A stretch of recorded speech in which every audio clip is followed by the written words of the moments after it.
Hello বন্ধুরা, welcome to my YouTube channel. আমার YouTube চ্যানেলে তোমাদের সকলকে স্বাগতম জানাই। তো আজকে আমি যে টপিকটা নিয়ে আলোচনা করব সেটি হলো ক্লাস 10-এর লাইফ সায়েন্সের ফার্স্ট চ্যাপ্টার, জীবজগতের নিয়ন্ত্রণ ও সমন্বয়। এই জীবজগতের নিয়ন্ত্রণ ও সমন্বয় চ্যাপ্টারের প্রথম পার্টে যেটি রয়েছে সেটি হলো উদ্ভিদের সংবেদনশীলতা এবং সাড়া প্রদান। তো ফার্স্ট যেটা সংবেদনশীলতা কী না, সংবেদনশীলতা হলো কোনো উদ্দীপকের প্রভাবে কোনো জীবের সাড়া প্রদানের ক্ষমতাকে সংবেদনশীলতা বলা হয়। আর উদ্দীপকটা কি না, উদ্দীপক হলো পরিবেশের যেসব পরিবর্তন জীবের দ্বারা শনাক্ত হয় এবং জীবের সাড়া প্রদানে সাহায্য করে তা হলো উদ্দীপক। ব্যাপারটা ক্লিয়ার করার জন্য আমি তোমাদের একটা এক্সাম্পল দিচ্ছি। তোমরা দেখবে লজ্জাপতি গাছের পাতায় স্পর্শ করলে লজ্জাপতি গাছের পাতা গুটিয়ে যায়। এখানে তোমার হাতের স্পর্শ হলো উদ্দীপক এবং লজ্জাপতি গাছের পাতা গুটিয়ে যাওয়া হলো সংবেদনশীলতা। তো গাছের মধ্যে প্রাণ আছে এটি সর্বপ্রথম প্রমাণ করেন আচার্য জগদীশচন্দ্র বসু এবং তিনি একটি সংবেদনশীল যন্ত্র আবিষ্কার করেছিলেন যেটির নাম কিসকোগ্রাফ। তো এরপরে আমরা যেটি আলোচনা করব সেটি হলো উদ্ভিদের চলন। তো উদ্ভিদের চলন কি না, প্রথম চলন সম্পর্কে জানতে গেলে চলন কি না, একটি নির্দিষ্ট স্থানে স্থির থেকে কোনো জীবের স্বতঃস্ফূর্তভাবে অঙ্গ প্রত্যঙ্গ সঞ্চালনকে জীবের চলন বলে। চলনে উদ্ভিদের সামগ্রিক স্থান পরিবর্তন হয় না। উদ্ভিদের ক্ষেত্রে 3 প্রকার চলন দেখা যায়: ট্যাকটিক চলন, ট্রপিক চলন, ন্যাস্টিক চলন। ট্যাকটিক চলন কি? ট্যাকটিক চলন যখন কোনো উদ্দীপকের প্রভাবে উদ্ভিদের সামগ্রিক স্থান পরিবর্তন হয় তাকে ট্যাকটিক চলন বলে। এই ট্যাকটিক চলন সাধারণত দেখা যায় ক্লামাইডোমোনাস, ভলভক্স ইত্যাদির মধ্যে। এই ট্যাকটিক চলনকে আবার ক্লাসিফিকেশন করা হয়েছে ফটোট্যাকটিক চলন বা ফটোট্যাক্সিসে, যেটি আলোর উদ্দীপকের প্রভাবে ঘটে। দেন তারপরে যেটা এখানে রয়েছে বক্রচলন। বক্রচলন কি না, বহিস্থ উদ্দীপকের প্রভাবে উদ্ভিদের অঙ্গের চলন যখন নানাভাবে বাঁক সৃষ্টি করে সম্পন্ন হয় তখন উদ্ভিদের ওই ধরনের চলন হলো বক্রচলন। মানে কোনো উদ্দীপকের প্রভাবে যখন উদ্ভিদের অঙ্গের চলনে নানা বাঁকের সৃষ্টি হয় তখন সেই চলনকে বক্রচলন বলে। বহিস্থ উদ্দীপকের প্রভাবে সম্পন্ন বক্রচলন হলো আবিষ্ট বক্রচলন। তারপরে আমরা যেটা এখানে রয়েছে ট্রপিক চলন।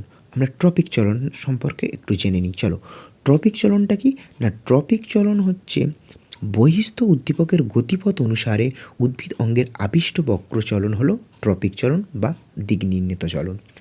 ট্রপিক চলনটা হচ্ছে এটাই, যখন কোনো উদ্ভিদের চলন উদ্দীপকের গতিপথ দ্বারা নিয়ন্ত্রিত হবে সেই চলনকে আমরা ট্রপিক চলন বলবো। এই ট্রপিক চলনের আবার বিভিন্ন রকম ভাগ রয়েছে, যেমন অনুকূল আলোকবর্তী চলন। এই ধরনের চলনে উদ্ভিদ অঙ্গ আলোক উৎসের দিকে বৃদ্ধি পায়। প্রতিকূল আলোকবর্তী চলন ঠিক এর বিপরীত, এই ধরনের চলন উদ্ভিদ অঙ্গের আলোর উৎসের বিপরীত দিকে বৃদ্ধি পায়। তির্যক আলোকবর্তী চলন। তির্যক আলোকবর্তী চলনটা কি না, এই ধরনের চলনে উদ্ভিদ অঙ্গ আলোকরশ্মির সঙ্গে তির্যকভাবে বৃদ্ধি পায়। যেমন একটা উদাহরণ দিচ্ছি, আলোকরশ্মির সঙ্গে পাতার তির্যকভাবে বৃদ্ধি পাওয়া। এরকম আরও বিভিন্ন চলন রয়েছে, যেমন জিওট্রপিক চলন।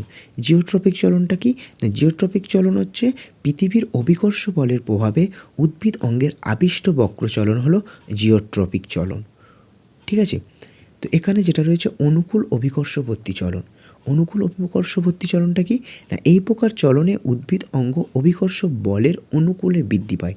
মানে আমাদের যে অভিকর্ষ টান, সেই অভিকর্ষ টানের দিকে উদ্ভিদ অঙ্গের চলনকে অনুকূল অভিকর্ষবর্তী চলন বলে। যেমন প্রধান মূল অভিকর্ষ বলের অনুকূলে পৃথিবীর কেন্দ্রের দিকে বৃদ্ধি পায়। প্রতিকূল অভিকর্ষবর্তী চলন না, যখন কোনো উদ্ভিদের চলন অভিকর্ষ বলের বিরুদ্ধে ঘটে, যেমন গাছের কাণ্ড।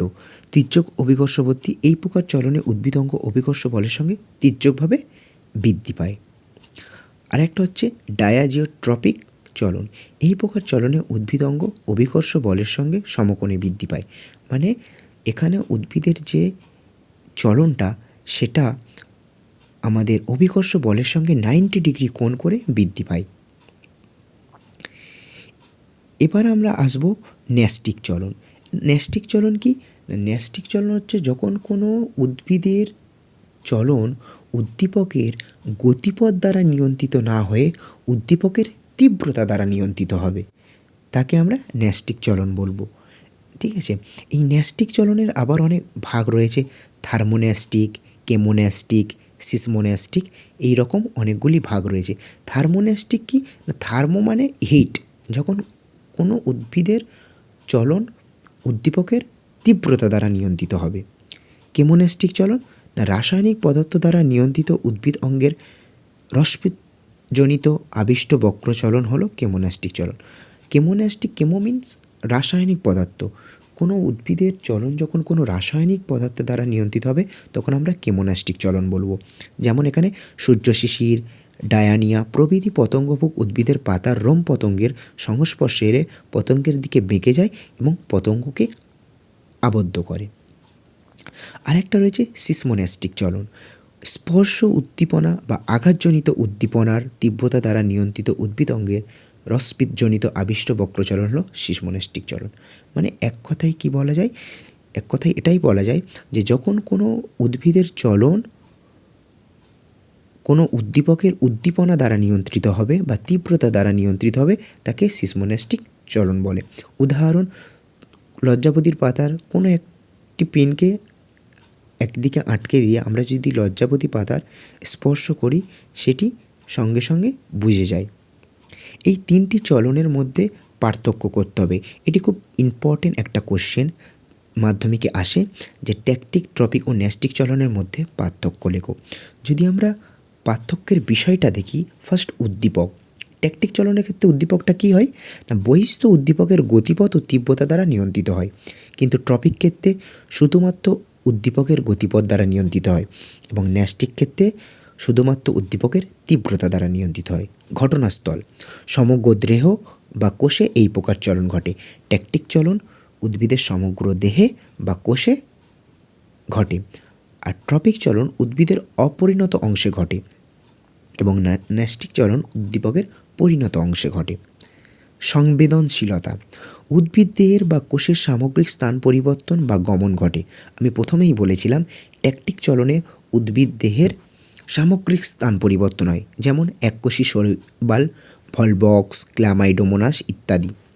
আর ট্রপিক চলনে কী হয় না, সংবেদনশীল অঙ্গের বৃদ্ধির মাধ্যমে ঘটে। সংবেদনশীল অঙ্গের বৃদ্ধির মাধ্যমে ঘটে, এটি বৃদ্ধিজী চলন। সংবেদনশীল অঙ্গের কোষগুলি রসপীতির তারতম্য কারণে ঘটে। এবং প্রতিক্রিয়া, লাস্ট যে বিষয়টা রয়েছে সেটা প্রতিক্রিয়া। একটি অনুকূল বা প্রতিকূল ধর্মী হতে পারে, এটি অনুকূল বা প্রতিকূল ধর্মী হতে পারে, এটি সর্বদাই অনুকূল ধর্মী হয়। Thank you. আজকের ক্লাসটা ভালো লাগলে আমার চ্যানেলটিকে সাবস্ক্রাইব, লাইক এবং কমেন্ট করে দিও। আমি আবারও একটি নতুন ক্লাস নিয়ে আসতে চলেছি।